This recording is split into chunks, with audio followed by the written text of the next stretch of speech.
Okay, can everyone hear me? Thank you so much, Mark, for the introduction. And thank you to Mark and to Ellen and to everyone at HS for inviting me to speak today. It's really a treat to kind of get to share this research with the community that it's about. And with that in mind, I sort of want to tell you a little bit about what I'm talking about before I get into it.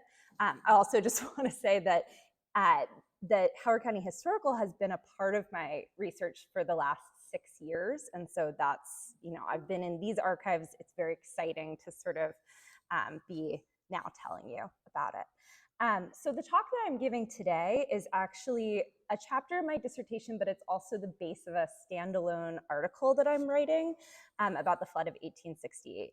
It's still a work in progress, and I particularly wanted to present it to you all today to get your feedback on it and sort of hear as historians of Ellicott City and of the Patapsco River Valley, where I might actually have gaps still in my own work.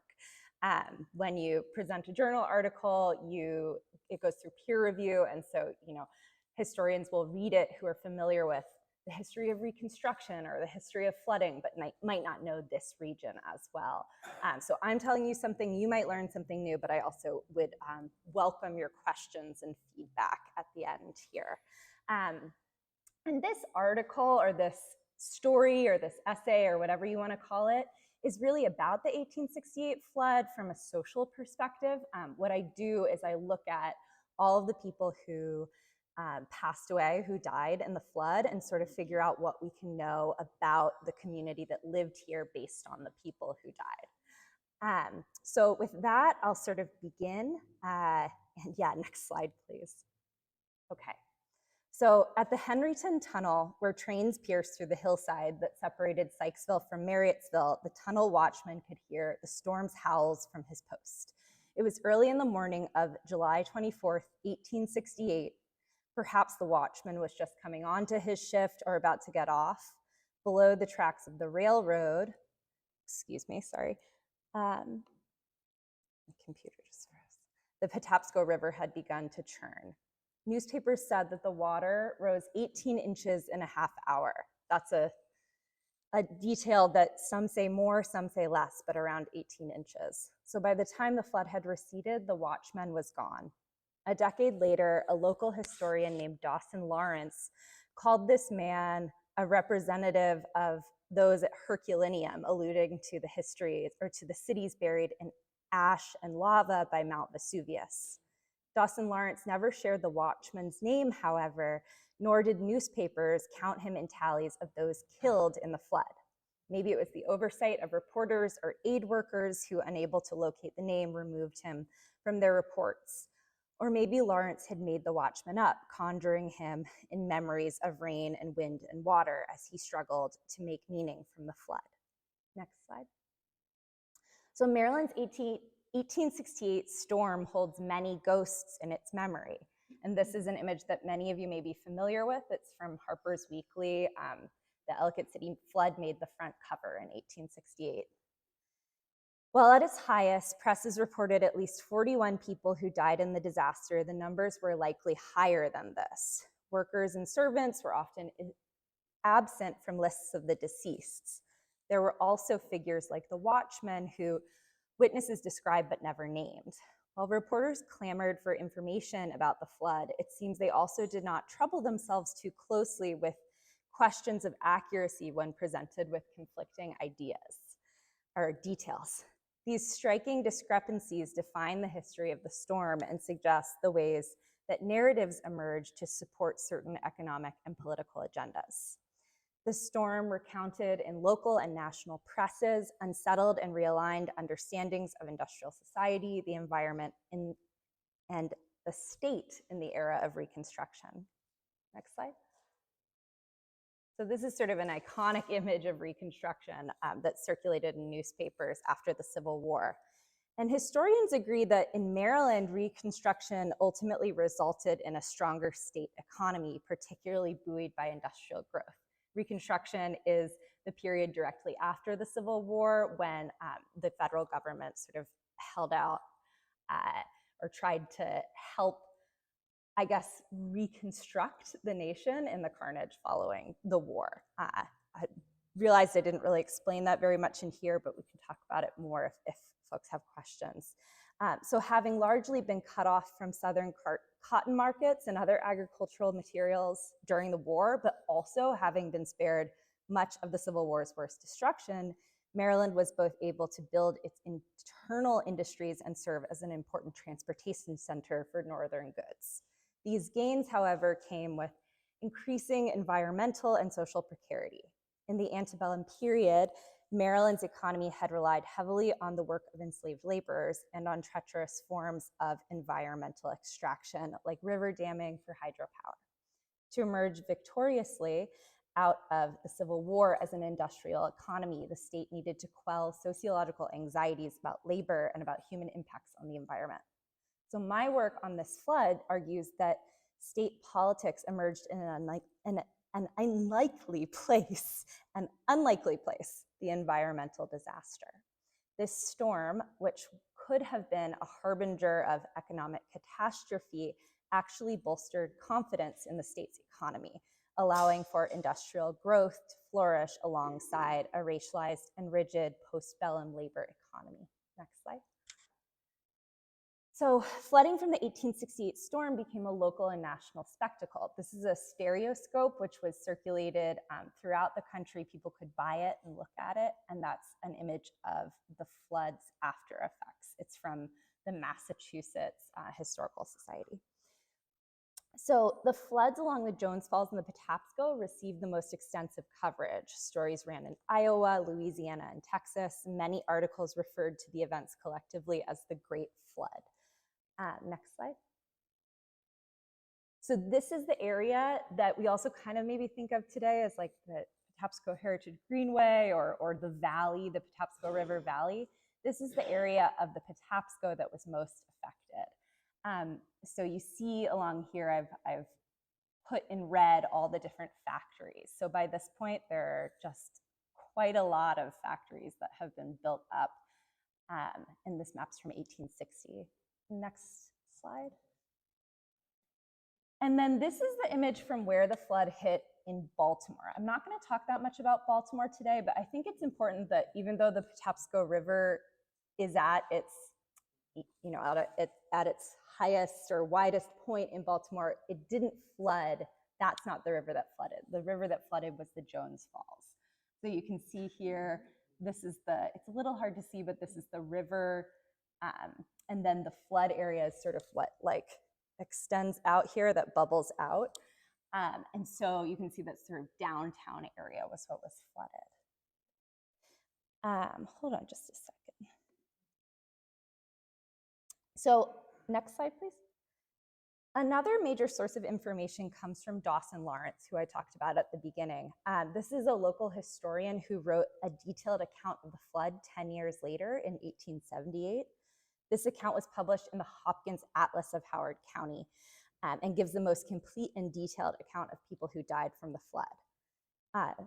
Lawrence also talks about the relationship of this flood to industry along the river. And I'll say that my methodology has sort of been working with this history along with, I think, the 88 articles that I have about the flood that are from national newspapers, as well as sort of other sources, letters, and things like that. Next slide, please. So this is the Avalon Nail and Iron Works, which is today the Avalon area of the Patapsco State Park. Early 19th century industrial and market revolutions made waterways more vulnerable to flooding. Frequent flooding in the Patapsco's early settlement history suggests that the river did have a naturally wide floodplain, and that even without human manipulations, its waters often rose in response to sudden influxes of water from storms or rapid snowmelt. Floods like these do have important benefits for ecosystems. Since the valley's settlement as a center for iron and wheat production, however, humans enacted significant changes to the river in pursuit of profit.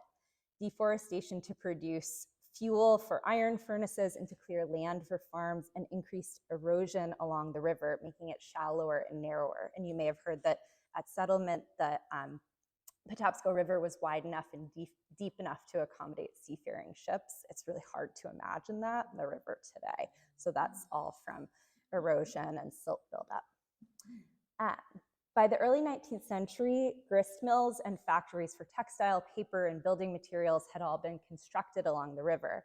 By the mid-19th century, the construction of the railroad, the B&O, also changed the region's topography and ecosystems. The valley's population grew to accommodate these industries, including a tourist industry for B&O travelers. Population growth also brought residents closer to the banks of the river. Next slide. All published records agree that the storm came on suddenly and violently in the morning of July 24th, 1868. This is a full-page spread from the New York Herald. Everything on this page is about the flood. And this was, you know, a lot of these accounts were syndicated pretty far outside of the state. The Patapsco River quickly swelled above its banks, and the water flowed downstream, and the valley flooded. Its currents felled trees, bashed into residents, sliced railroad tracks, and toppled mills. As the flood moved south and east towards Ellicott City, it carried natural and man-made objects with it. Some victims died by drowning, some were crushed when buildings collapsed, and others were lethally injured by floating debris like tree trunks and building materials. While most of these fatalities occurred in Ellicott City, the event affected the entire floodplain of the Patapsco River Valley. Next slide. So in one widely syndicated account, a railroad traveler told of being stuck in a train, recalling that, quote, "It did not rain, but it poured in solid volume, as if a lake had fallen in mass upon us. In 3 minutes, the train ran into the mud, which had washed upon the track, and we were completely anchored. This proved our salvation, for the flood could not sweep us off." This train remained stuck in place for 8 hours. Its tracks were completely submerged in water. As the flood moved south and east along the Patapsco, it encountered and destroyed mills and factories. Next slide. I've found that in many newspaper accounts, both industrial and domestic workers were often overlooked or mentioned in passing.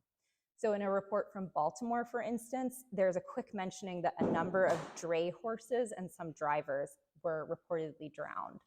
So dray horses, which are pictured here, transported goods and people throughout the city and were often operated by Black Americans and European immigrants. Representations like these, which just say things like, you know, a number of drivers or a number of workers, obscured the lives and deaths of poor people, reproducing a social economy which glorified skilled and affluent labor while erasing low-wage laborers.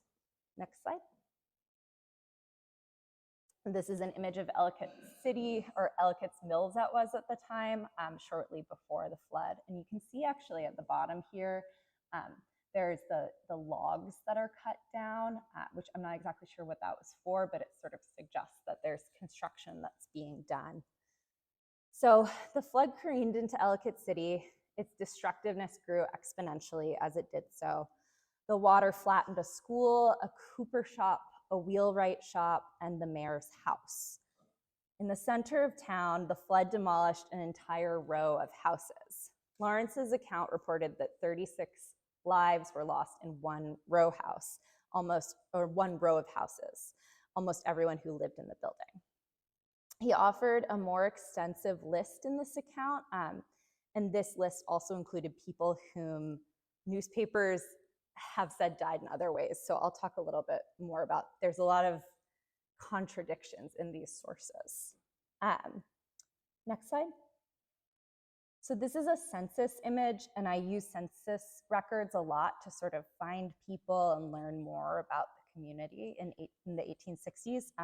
The census is collected once every 10 years, so 1860, 1870. So the records that we have are 8 years before the flood, which has a lot of sort of limitations in terms of what it means to find someone.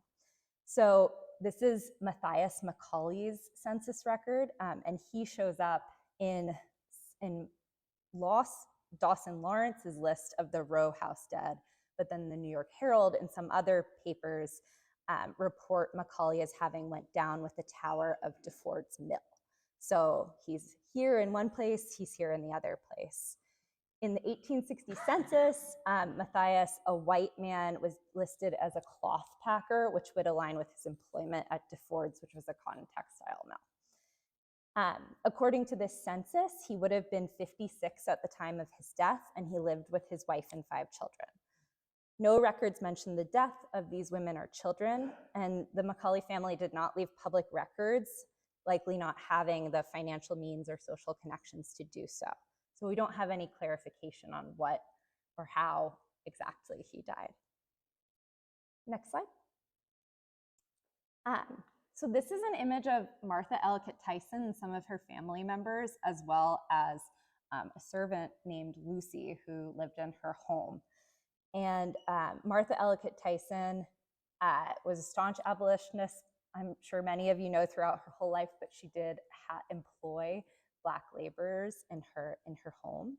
And many of the affluent residents of Ellicott City often shared spaces with people who performed domestic labor for them. They lived with them, they shared close quarters with them. Martha Ellicott Tyson, we know, did not die in this flood, but I put her up to sort of give some reference to the history of the town. So another man who died, William Partridge, who was a blacksmith, also lived with a child named James Williams. James Williams was Black, and while not formally enslaved, it's likely that he was apprenticed to Partridge. Apprenticeship was essentially child indentured servitude. Black children were put in the in the formal care of white people, and they were forced to labor for them until they came of age. So think about the fact that this is 1868, it's right after the Civil War, and these are ways that in this border state, people are sort of finding ways to navigate the end of slavery and perhaps re-uphold the social values of it. So flood deaths also counted unnamed domestic workers. One newspaper talked about a woman and her servant who had been killed. And the reason that I really want to focus on this is that often these people are not given names, or not given sort of the dignity of being able to die, and be memorialized, as would be with an obituary.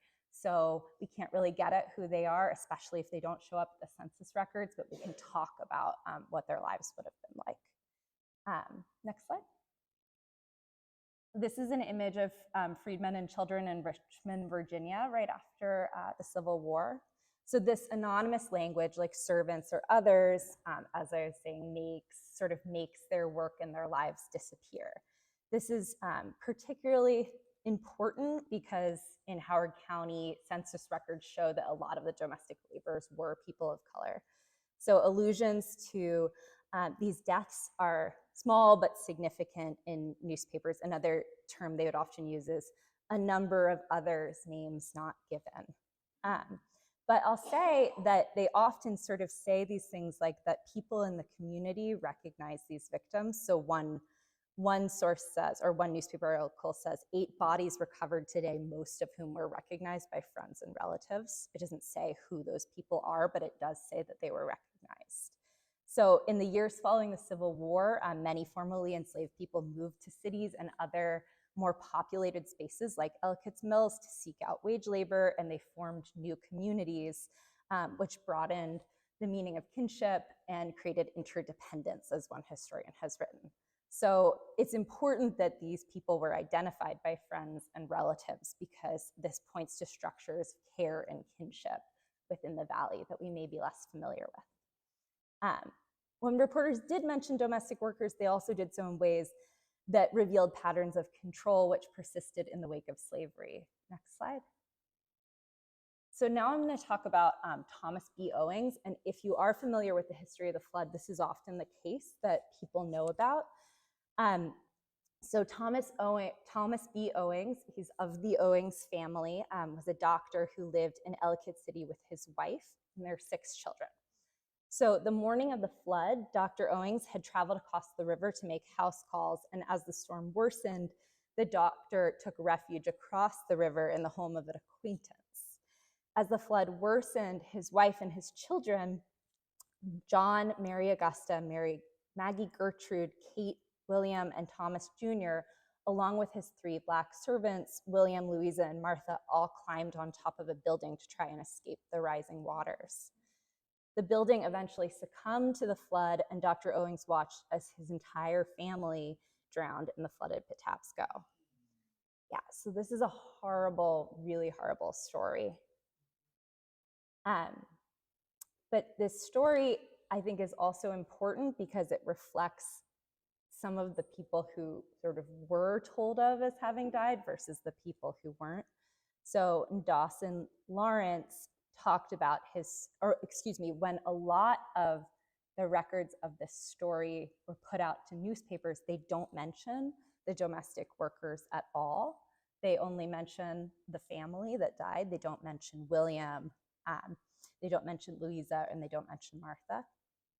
And when Dawson Lawrence tells the story, he talks about William as having been faithful to the family and to the end. They say that he could have saved himself, but he remained with the family out of loyalty and love.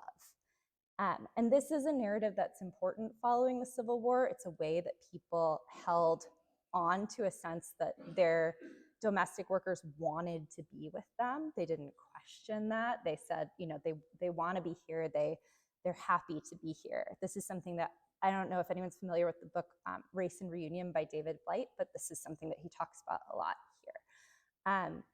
So the story ran widely in national presses despite its questionable facts. And I had to do a fair amount of digging to sort of figure out a little bit more about who these people were. The Owings do not appear in the 1860 census, so we don't really have any information about them specifically or about William, Louisa, or Martha. And we know that the Owings family was a dynasty of industrial and plantation families in Maryland. Next slide, please. And many of the Owings did enslave people. This is one of their first plantation houses, which was built in 1867. Oh, 1767. Terrible at recognizing those little numbers. Next slide, please. So this is the prominent abolitionist and Underground Railroad conductor, William Still. He wrote an 800-page account of people who are seeking freedom from slavery. He lived in Philadelphia, and when they left, he would come and interview them and sort of find out a little bit about their lives, and wrote it in this long notebook that was published after the Civil War. So I was working with Still's 800-page record, which I don't say I would recommend you read. It's fascinating, but it's very dense and it's very long. But I was doing research. I was on a contract position doing research for another person who wanted a close reading of this book. So when I was reading it, I actually came across a record about the Owings. So he wrote in detail about 2 enslaved men who had escaped from a home of someone named Thomas B. Owings. It doesn't appear that this was the same Thomas B. Owings who died in the flood, but it was a Thomas B. Owings from a farm in Carroll County. And the sort of repetition of the names suggests that they probably were related in some way. So yeah, the ages of these men don't suggest that they're the same person, but they probably were closely related. Still's record suggests that this Thomas B. Owings was exploitive and cruel. Next slide. This is the runaway advertisement from his family. The people who are running away from his farm described their enslaver as, quote, a pretty mean man. A runaway advertisement of $1,000, which is really actually a huge sum for the time, was given.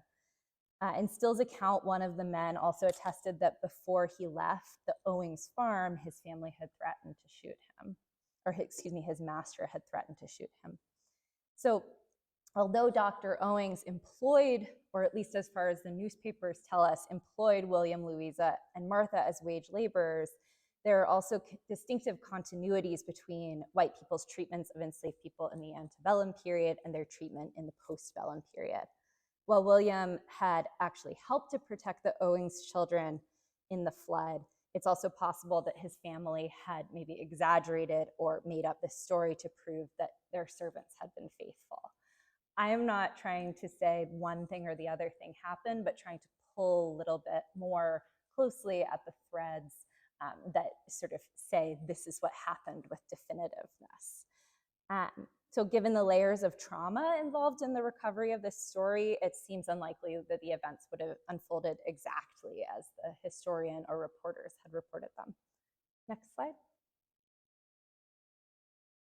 The Owings story also highlights the importance of the classic nuclear family, which this is another record from the Ellicott family of some of the Ellicott women. And these are from the Swarthmore Historical Library at Swarthmore College, which Martha Ellicott Tyson helped to found.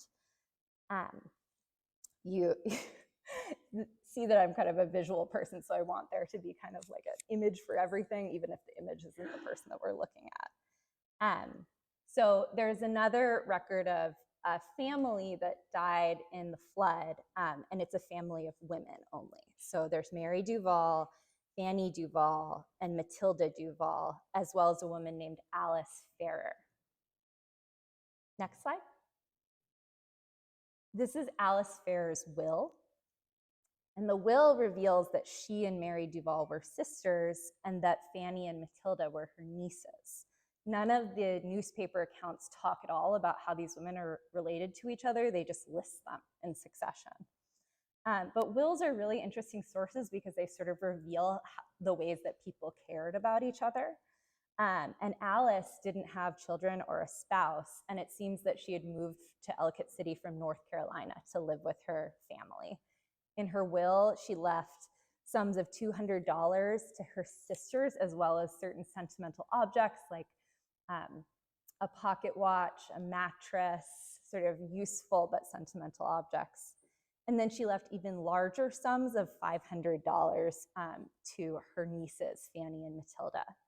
I think that it's really sort of moving that Ferrer reserved these inheritances for her nieces, and it suggested that she regarded them closely as her kin and her family, and she felt deep attachment to them. In the newspaper reports, though, there's no record of any of these relationships. They just list the women by name. There's no clear connection except for the name Duval, and Alice having a different last name is excluded from that potential relationship. So in this way, the media sort of obscured non-nuclear families and non-nuclear attachments from public view. Next slide. So this is an image from Locust Point of immigrants coming into Baltimore. And so sort of another thing that has come out from the records of people who died is that a lot of the workers had been European immigrants. And given what we know about the valley from this period, it seems like this is definitely the case. As I mentioned before, federal censuses are only conducted once every 10 years. And so these are people who are really hard to find because they often moved in after and they would have been gone before the census was able to see them. If we look, and I'm sure some of you have spent time looking in the 19th century Ellicott's Mills census records, you do see people who have European backgrounds, particularly Irish and German, but finding a particular person can be really hard.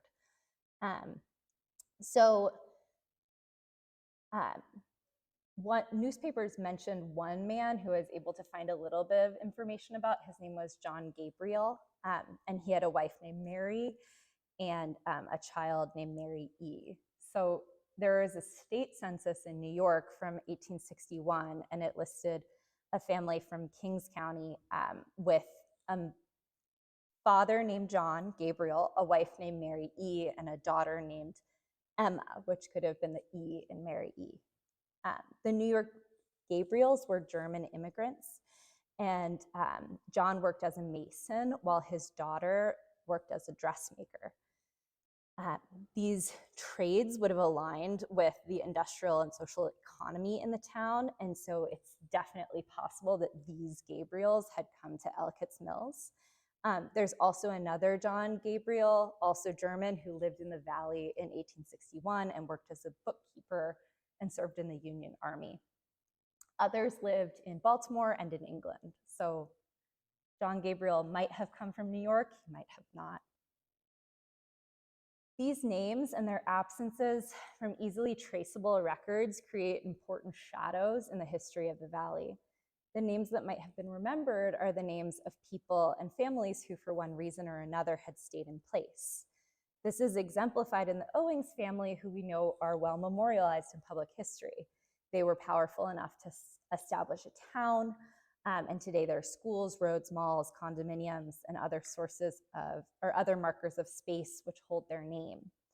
However, people do not always remain in one place permanently, but rather move and migrate in response to needs and desires. Families like the Gabriels may have come to the valley for work, and had the flood not ended their lives, maybe they would have stayed long enough to be counted in the census in 1870. Or perhaps by this time, they might have moved to another location. The names, which cannot easily be pinned to a public record, thus reveal cracks in our understanding of the industrial society here and the people who moved through it. Next slide. So Dawson Lawrence also listed one more victim in the Patapsco Valley by name, and his name was William Steele.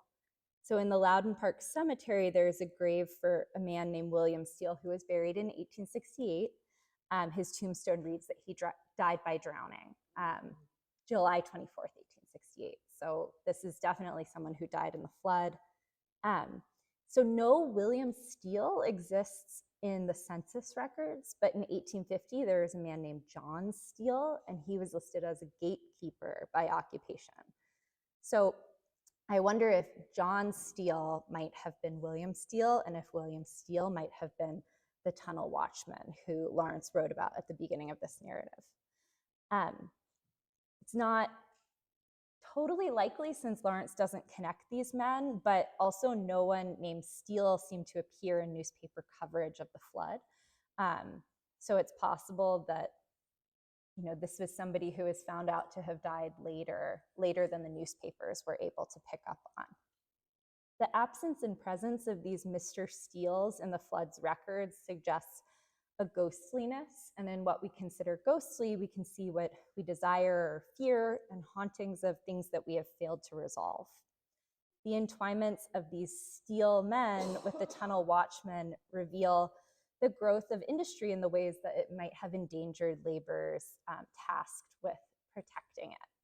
Whoever the tunnel watchman was and whoever Mr. Steele was, the stories of their death and of all the deaths in the flood show how industrial culture perpetuated itself through social boundaries, which the flood reasserted.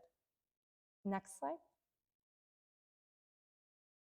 The Patapsco Valley industrial community began their recovery with doggedness and immediacy. And this is a picture of Benjamin DeFord, who owned the DeFord cotton mills that I think I mentioned earlier at the beginning, with Matthias Macaulay, that he worked in them, perhaps. The flood had not been the first, nor would it be the last that this community chose to rebuild from in the 19th century. In fact, the frequency of flooding correlated with the fact that these industries had been built along rivers to use the power of the water. It's a powerful source of hydrologic energy, and one that could be manipulated to power production lines. So this is Benjamin DeFord, and he was interviewed in a Philadelphia newspaper just a few days after the flood, or perhaps I think it was a couple of weeks actually. So the newspaper says that Mr. DeFord is, quote, a philosopher and takes his misfortunes easy. Quote, he is worth probably $1 million yet, and one among our most energetic and enterprising citizens. He says he only held what he lost on trust for those who came after him, and he has an abundance besides to supply all his wants. He's cheerful and happy as though nothing had ever happened. It's kind of a dark sense of disregard.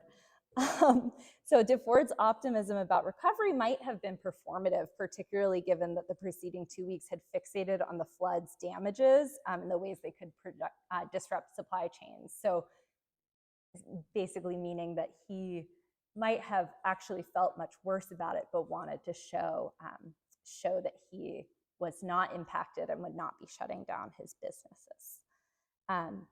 Whatever loss he had sustained in the flood, to him, by what he said, was essentially a worthwhile sacrifice in pursuit of profits. Next slide. So nearly 20 years after the flood in 1886, the Baltimore Sun ran a short piece which drew ghosts of the flood to the surface of public memory. In it, a worker at the Gambrels flour mill, while removing debris from the flood's banks, found a porcelain mortar embedded under the rocks along the river, a mortar which sources believed belonged to Dr. Owings as a part of his medical practice. Mortars were used to grind chemicals into powders for medicine.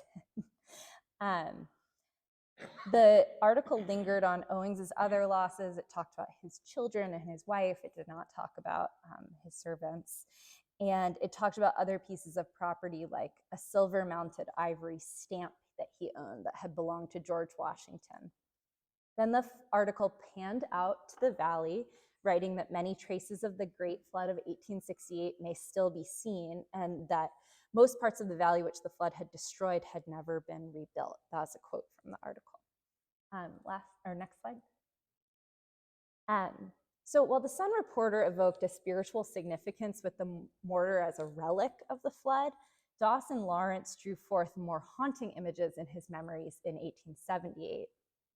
He spoke about the persistent fears of the residents, quote, perplexed at every approach of the gentle rain and prepared each time to escape up the hills in case the handclasp of its gentle friendship should change into the grip of an invader, end quote. Gazing upon the river, Lawrence ended his history of the flood with, quote, the mangled forms of the drifting swimmers who he imagined within its currents.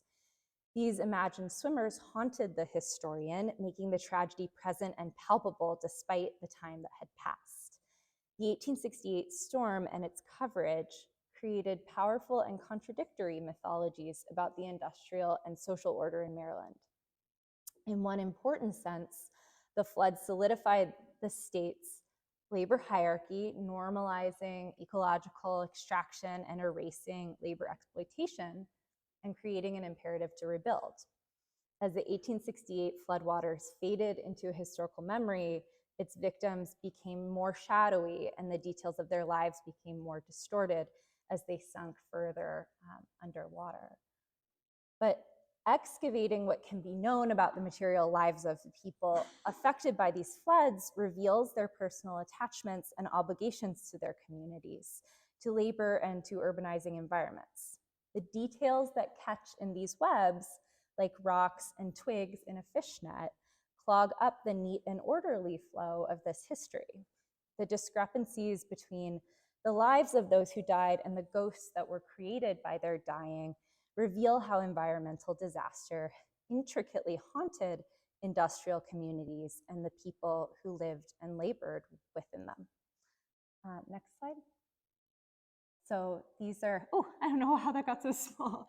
These are the archives that I've been working with for this research. And I'll leave next slide my email up here. But like I said, I'm open to thoughts and questions now.